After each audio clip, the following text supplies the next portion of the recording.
todos estamos seguramente pensando en el almuerzo, así que vamos rápido. ¿Ok? Bueno, vamos a ver los temas que vamos a tratar ahora sobre antecedentes, cambio de la matriz energética, cambio de la matriz energética en el Perú, ODS, sostenibilidad, propósito, sostenibilidad y competitividad. Y justamente esto quiero traer a colación lo que hemos mencionado, que Carlos ha mencionado hace un momento, cuáles son los lotes que están por reiniciarse en Loreto. Lote 8, lote 192, lote 64, esperamos el lote 67. En todos ellos creo que es una oportunidad para tener un enfoque de sostenibilidad, un enfoque que le dé sostenibilidad a estos lotes y sostenibilidad a la industria en general.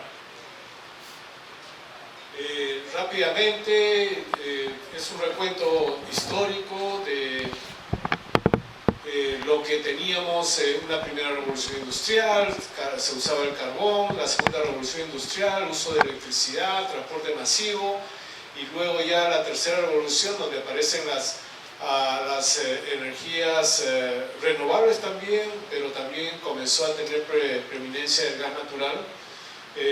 Y ahora nos encontramos en una cuarta revolución industrial donde vemos nosotros la importancia del Internet, la importancia del manejo de Big Data, etc. Ustedes están viendo últimamente lo que es inteligencia artificial.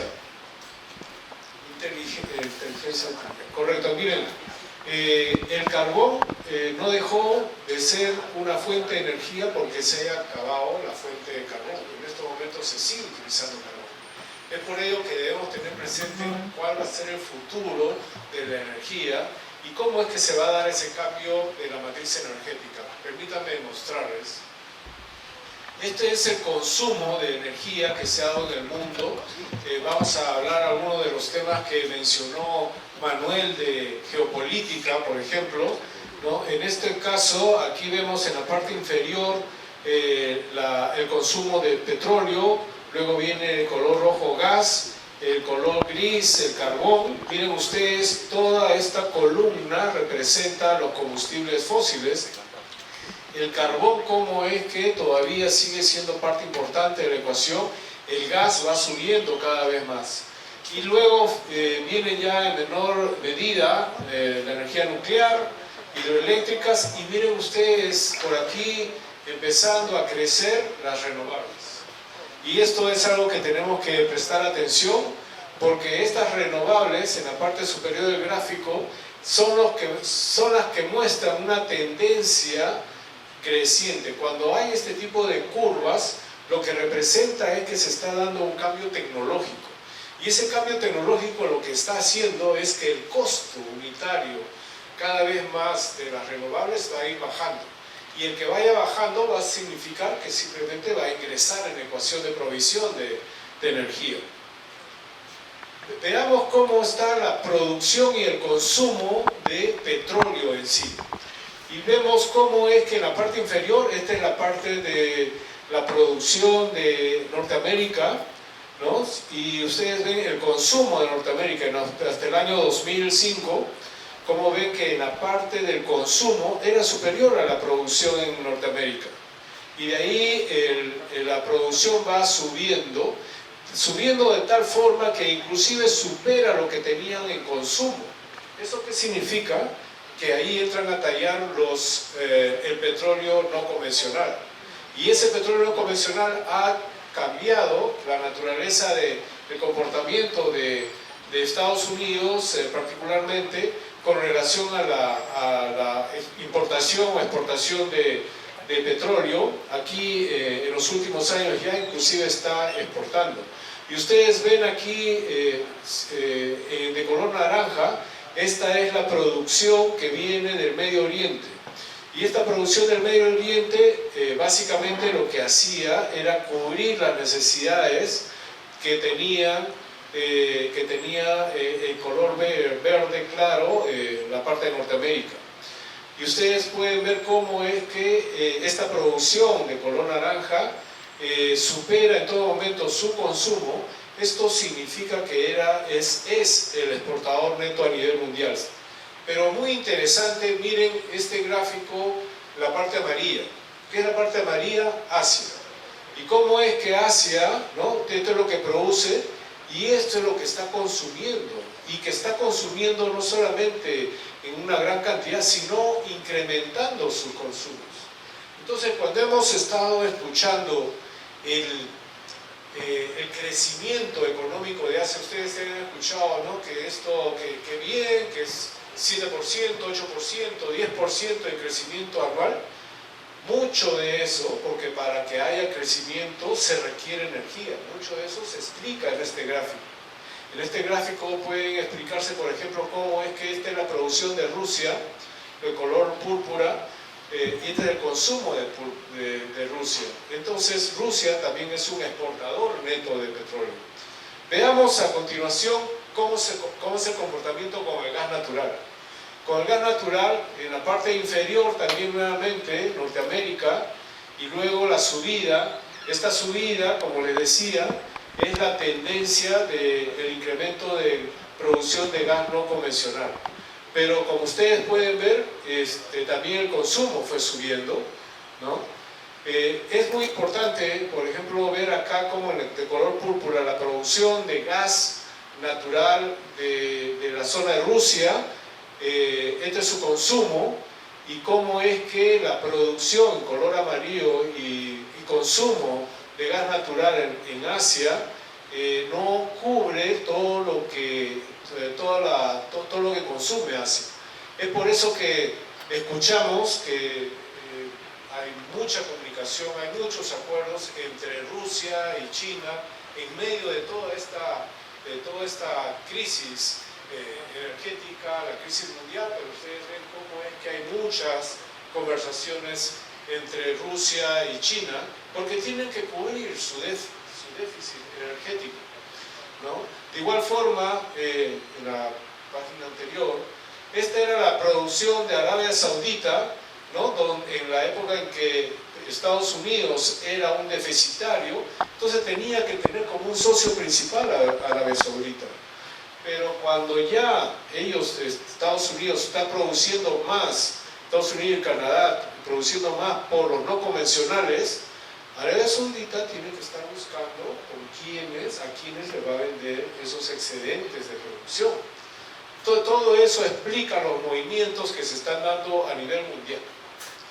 Veamos a continuación cómo es el comportamiento, la producción de carbón y el consumo de carbón.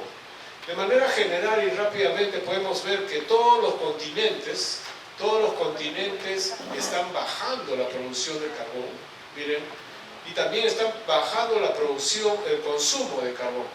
Pero de color amarillo, miren ustedes cómo Asia, en lugar de ir bajando, ha estado prácticamente desde el 2005 en adelante, ha más que duplicado la producción de carbón. ¿Qué significa eso?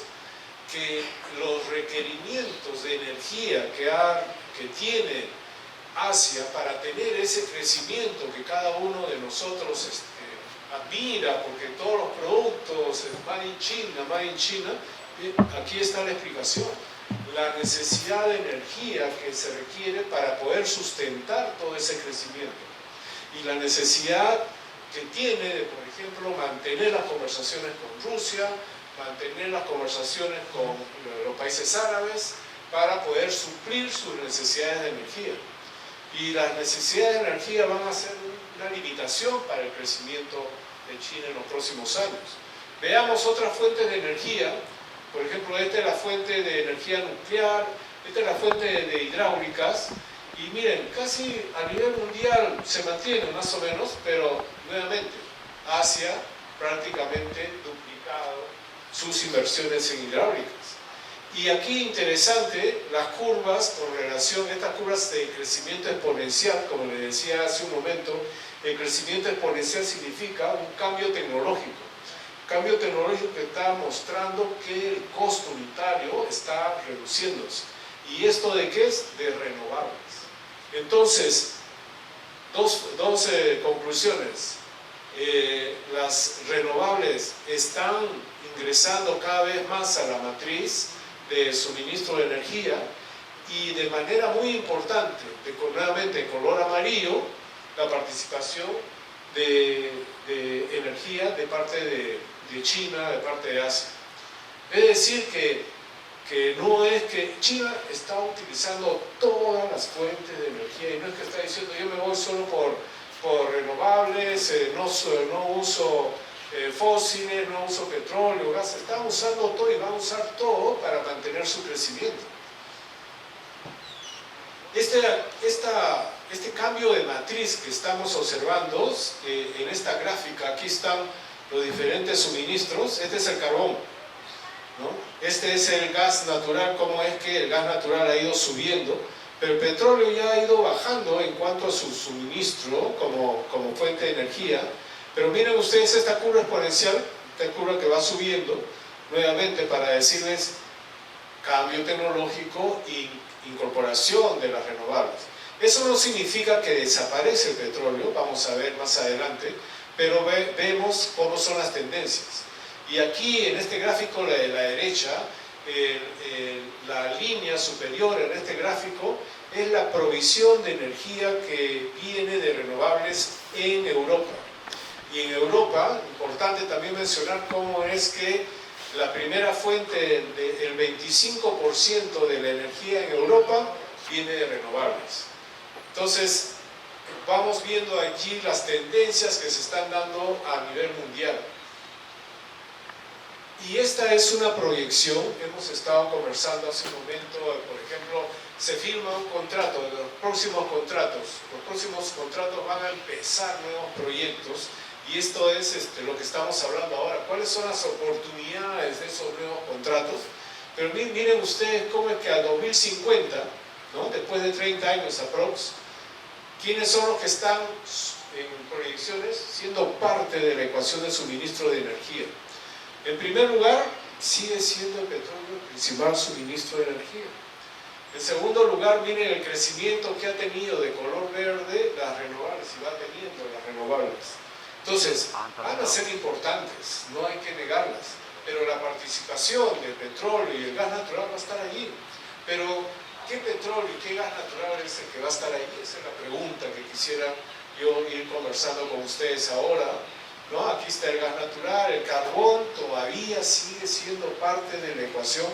Todos estamos hablando del cambio climático, las emisiones, pero el carbón va a seguir. Entonces, ¿qué es lo que tienen que hacer las empresas? Van a tener que compensar y vamos a ver en este concepto acá adelante. Esta es una proyección de British Petroleum al año 2050, ¿no? Con 3 escenarios, ¿no? Entre la situación a 2018, estas son las proyecciones del 2020. Miren, un escenario que se habla mucho, por ejemplo, de net cero, net cero de emisiones, ¿no? Entonces, en este net cero de emisiones, la participación de renovables, ¿no? Mucho más grande respecto de petróleo en la parte inferior, gas natural, ¿no? Carbón sería un poco, pero de ahí viene nuclear y hidráulicas. Pero la parte de renovables es importante en un escenario net cero. Y yo quería explicar un poco qué significa net cero, porque a veces se confunde net cero con cero emisiones. Y no es el caso. Estamos hablando, porque si no dijeran net. Net es neto, es el balance cero. ¿Qué significa? Que va a haber emisiones, y tanto es así que hay en la parte inferior también hay tanto carbón, petróleo, y entonces va a haber emisiones. Pero ¿qué significa que sea net cero? Es el requerimiento que le está haciendo el mundo a todas las industrias, no solamente a las de hidrocarburos, sino a todas las industrias y cada uno de los servicios, de presentar planes para compensar las emisiones de CO2 que tienen en sus productos y servicios. Quiere decir que, por ejemplo, yo produzco estos tableros, esta computadora, y tengo que analizar cuánto de emisiones representa la producción de este producto y puedo hacer yo como empresario para balancear, net zero, para balancear las emisiones que representan estos productos, mis productos? Y eso es el concepto de net zero, porque definitivamente se da que los renovables van a tener esta tendencia al crecimiento, los hidrocarburos van a ir bajando, pero no es que desaparecen. Entonces allí es donde yo quería transmitirles el concepto. No desaparecen porque se mantienen aquellos hidrocarburos que vayan a ser sostenibles, vayan a ser competitivos. Estamos hablando de ese cambio tecnológico para renovables. ¿Qué significa? Que el cambio tecnológico de renovables está permitiendo ser competitivos, bajar su costo e ingresar a la matriz de provisión de energía.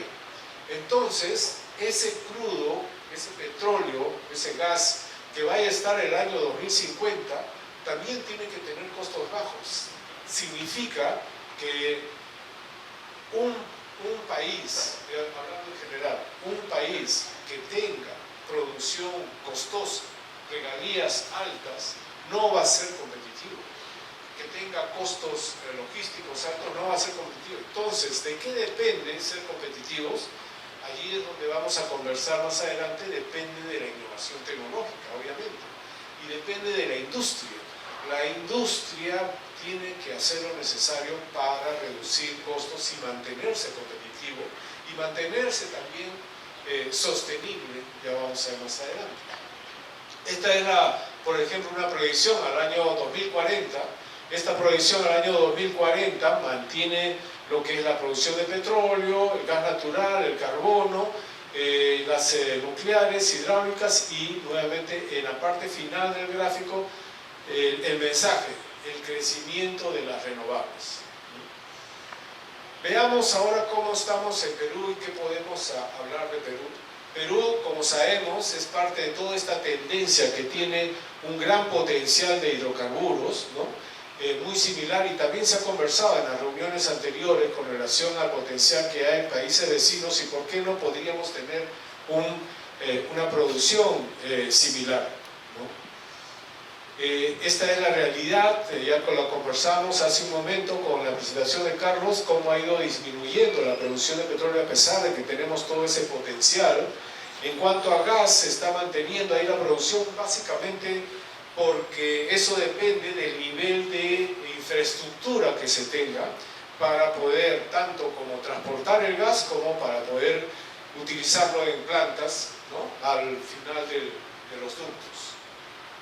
Y este es el escenario que hemos estado en algunas oportunidades conversando con Perú Petro, de la posibilidad de llegar a los 100.000 barriles por día solamente en la región Loreto. Y este escenario consideraba, por ejemplo, Línea del Norte 8, estamos hablando de que es un proyecto que puede empezar, el lote 192, proyecto que puede empezar, el lote 64, el lote 67, y aquí el lote 67, por ejemplo, tiene 35.000, siempre y cuando pueda transportar el crudo desde el lote 67 en ducto hacia el lote 192. Y el lote 95, 20.000 barriles por día. Y recordemos que ayer en la presentación del lote 95, lo que se dijo es que con los niveles de reservas que se están dando, inclusive podrían en algún momento llegar a 60.000 barriles fácilmente, y si agregan todas las potenciales y confinan las potenciales, podrían llegar a 100.000 barriles. Entonces estamos hablando de un gran potencial, y ese potencial obviamente tiene que ser usado ahora. Pero conversamos en la mañana con la presentación de Tomás de las limitaciones que tenemos con el oleoducto no peruano. Es un activo crítico que tiene que resolverse este problema, ¿no? Y una de las formas para resolver este problema, es el plan de cierre de brechas, ¿no?, que ha identificado una serie de necesidades y ya se está avanzando en este plan de cierre de brechas, que está creando un fideicomiso con 200 millones anuales, ¿no?, de aquí del 2023 al 2049. Entonces se están haciendo algunas acciones, pero la pregunta es, necesitamos paz social para desarrollar todos estos proyectos. ¿Y cómo vamos a desarrollar, cómo vamos a lograr la paz social. Y cuando vemos este gráfico está en Perú, está de color rojo. ¿Qué significa esto? Miren ustedes qué representa. Esto es información del informe de sostenibilidad a nivel país. El informe de sostenibilidad a nivel país tiene indicadores en educación, en salud, etc. Pero veamos, por ejemplo, acá, esto es el nivel de comprensión lectora. ¿Cómo están los niños entendiendo cuando tienen un texto que leer? Y miren que más del 50% tiene un déficit de comprensión lectora. Esa es la juventud que tenemos en estos momentos, y estamos hablando de competitividad, estamos hablando de innovación, pero esta es la realidad que tenemos como país. Y que de igual forma en este mapa de acá abajo, esto también muestra que más del 50% en todas las regiones del país tienen un déficit. ¿Déficit de qué? De razonamiento matemático. Entonces, si la juventud en estos momentos tiene estos déficits, ¿cómo vamos a lograr la competitividad como país? Tenemos que analizar estos aspectos. Yo les invito a revisar el informe de sostenibilidad. Es una publicación de la Universidad del Pacífico, está para todo el país. Wow, ya me estaban avisando.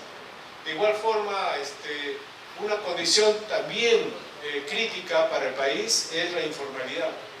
En todo el país se nota, más del 50% tenemos informalidad. Si estamos en ese nivel, ¿cómo podemos llevar un desarrollo? Y una realidad que se da es el incremento de la población y la pérdida de bosques. Y ahí es donde, dada esta necesidad, dada esta realidad, porque la población va a seguir creciendo, pero también los bosques se han ido perdiendo. Entonces tiene que haber un balance de cómo contener estas emisiones. ¿Y cuál es la forma de atacar esto? Es el cambio de la matriz energética, es una realidad, y ese cambio de la matriz energética viene con las acciones por el cambio climático. ¿No? Ya las renovables son parte de la ecuación, y la forma de mantenernos como empresas y como proyectos serán aquellos proyectos que sean sostenibles económica, social y ambientalmente. Que tengan este enfoque va a hacer que sean viables, que tengan futuro, que puedan estar en la foto del año 2050 o van a salir de carrera. Y este es el esquema que quería mostrarles. Miren, inicialmente hemos estado en una etapa de filantropía, de caridad, de fundaciones que apoyaban porque éramos buenos, ¿no? Esta era la etapa inicial de la sostenibilidad. Luego pasó a una etapa un poco más responsable y se incorporaron a lo que era la responsabilidad social corporativa de las empresas. Y tenemos que dar el siguiente paso, y para dar este siguiente paso tenemos que entender que la sostenibilidad, que sería el siguiente paso, tiene que ser ya parte del modelo de negocio de la empresa. Lo vamos a explicar más adelante. Esta es una lectura de los ODS de sostenibilidad. ¿Y por qué lo menciono acá y con estos colores? Por la necesidad de atender. Cuando estamos hablando de un proyecto, muchas veces las empresas señalan: yo atiendo el ODS número 3, el número 6, el número 7. Pero cada uno de los proyectos que nosotros realizamos en la industria de hidrocarburos, vamos a lugares donde mayormente el Estado no ha participado. Entonces, la propuesta es que veamos este enfoque de ODS de sostenibilidad de la siguiente forma. Preguntémonos dónde vamos, cómo estamos en salud. ¿Cómo está en salud? ¿Hay una posta? ¿Hay anemia? ¿Cómo está la anemia de esta población? ¿No? Y la educación. Esta educación es inclusiva, incorpora a las mujeres, niñas. Los niños están yendo a la secundaria, no están yendo a la secundaria, o simplemente una educación inicial, y de ahí que se vayan a trabajar, porque es mejor que produzcan, etc. Es la realidad. La realidad en muchas poblaciones. Dando ese paso, podemos ver un siguiente paso, por ejemplo. ¿Cómo estamos en agua y saneamiento? Porque sin agua y saneamiento, ¿cómo va a haber salud? ¿No? O sea, y para que haya agua y saneamiento, tenemos que ver cómo es la energía. Porque sin la energía, ¿cómo se va a mover el agua? Entonces, para eso es que ya tenemos que estar hablando de infraestructura, ¿no? Tenemos que hablar de asentamientos humanos inclusivos, y luego de eso ya podemos hablar de la posibilidad de producción sostenible. Entonces, como ustedes ven, todos estos componentes son parte integral de atacar el desarrollo sostenible de las poblaciones donde estamos trabajando. No podemos decir, yo hago el ODS 4, el ODS 7, eso no va a servir para nada. Y no va a servir para nada porque después van a ser iniciativas que se van a perder en el tiempo. Si las enfocamos en su totalidad, vamos a poder atender realmente la problemática de desarrollo, y luego de eso ya ir hablando de los ODS siguientes con las mismas comunidades, por ejemplo, con relación al efecto del cambio climático, la reducción de la huella del carbono, la protección de los océanos, mares. Ustedes saben que los océanos, los ríos están llevando toda la cantidad de residuos a los mares, y los mares están siendo los depositarios de todos estos residuos, y finalmente eso también está afectando al clima. Por eso tenemos que considerar estos aspectos, y el ODS 15, que tiene mucha relevancia para la región Loreto porque es la protección de la biodiversidad. Es decir, que cuando estamos hablando de producción sostenible, de crecimiento económico con las poblaciones, tiene mucho que ver con la biodiversidad de donde están ellos viviendo, ¿no es cierto? Y donde nosotros vamos a trabajar. Es por eso que después tenemos un ODS 16 que habla de sociedades pacíficas de justicia, y qué mejor hablar de justicia si hablamos de derechos humanos. Y ahí se integra toda la ecuación. Finalmente, el ODS 17 lo que dice es, hagamos alianzas, porque esto que estamos proponiendo no se va a lograr con la acción individual. Tenemos que, así como ahora nos hemos juntado varios para poder hacer realidad este evento, también tenemos que hacer alianzas con gobiernos regionales, instituciones, etcétera, con las mismas federaciones, comunidades, alianzas para lograr este desarrollo. Entonces, ¿a qué viene este desarrollo? A lograr una ecuación que la muestro acá. En primer lugar, el primer factor es tener los proyectos rentables. Porque si no hay un proyecto rentable, no va a ser sostenible. Si no genera valor, no se puede compartir valor. Y para que pueda compartirse valor, tiene que ser competitivo, costos reducidos. Y una vez que tenemos un proyecto rentable, vemos los aspectos ambientales, sociales, y hay un componente muy importante que yo le llamo acá transparencia. Que todos los procesos sean transparentes y abiertos al público. Y de esta forma, con esta fórmula, podemos nosotros incorporar a todos los stakeholders, trabajadores, en primer lugar, los trabajadores. ¿Por qué?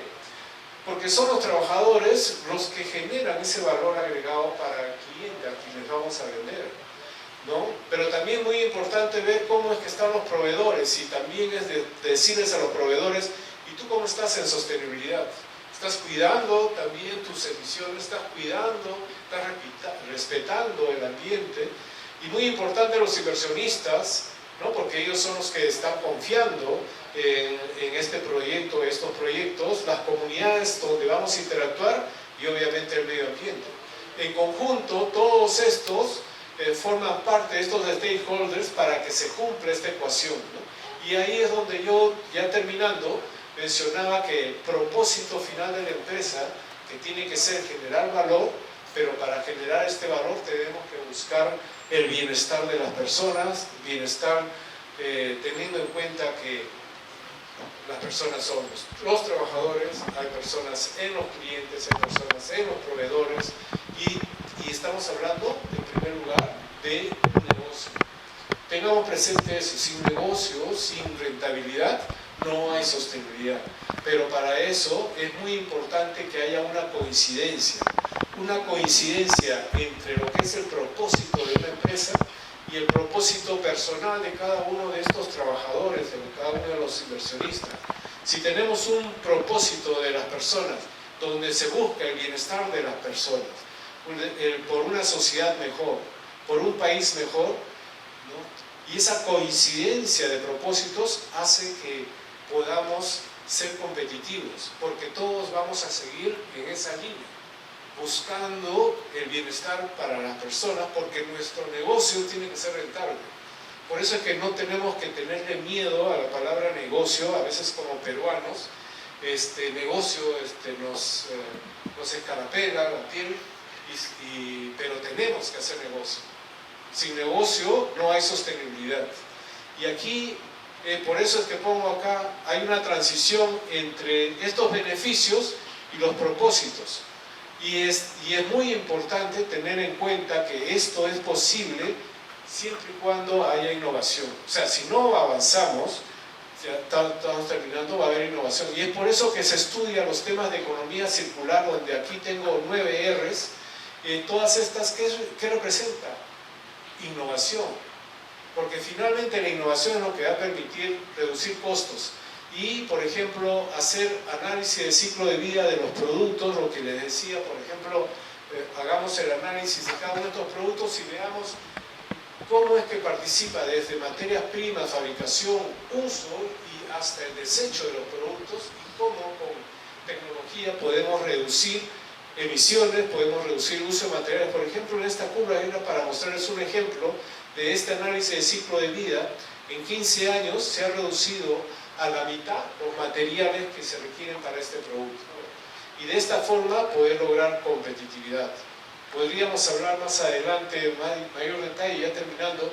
Por ejemplo, esta es una estadística de las empresas que ya están a nivel mundial incorporando el concepto de sostenibilidad, y podemos ver que el resultado económico en la bolsa de valores, ¿no?, presenta mucho mejores resultados cuando se tiene el enfoque directo de ambiental, social y transparencia o gobernanza, como le llaman. Entonces ya las conclusiones, ¿no? El cambio climático es un hecho y somos parte de la solución. Para no olvidar, el tema es el balance cero. No estamos hablando de cero, sino balance cero. ¿Qué hacemos para compensar? Segundo, que la transformación de la matriz energética está en marcha. Las renovables van a estar allí. No significa que los hidrocarburos van a salir, pero tienen que ser competitivos, tienen que ser sostenibles. Esto es lo que menciono más adelante, y que generen triple impacto: económico, social y ambiental. Y muy importante, la tecnología y la innovación es la base de la sostenibilidad. No son temas separados. Por ejemplo, y le doy un ejemplo de lo que se puede ver en el campo, el uso de geotermia, que es una energía renovable, utilizando el agua de producción que sale a 100 grados centígrados, genera energía. ¿Y eso qué cosa es? Innovación tecnológica, por ejemplo, ¿no? Y esto tiene que ser la base para tener un modelo de negocio sostenible, ¿no?, para generar competitividad. Y el mensaje final es que utilicemos los recursos que tenemos como país: hidrocarburos, minerales, pesca en general, todos los recursos, extraigámoslos, exploremos y busquémoslos, y usémoslos también para capacitar y entrenar a las generaciones emergentes, jóvenes, que deben estar preparados para un futuro próximo. Ese es el mensaje que traía para todos ustedes. Muchas gracias.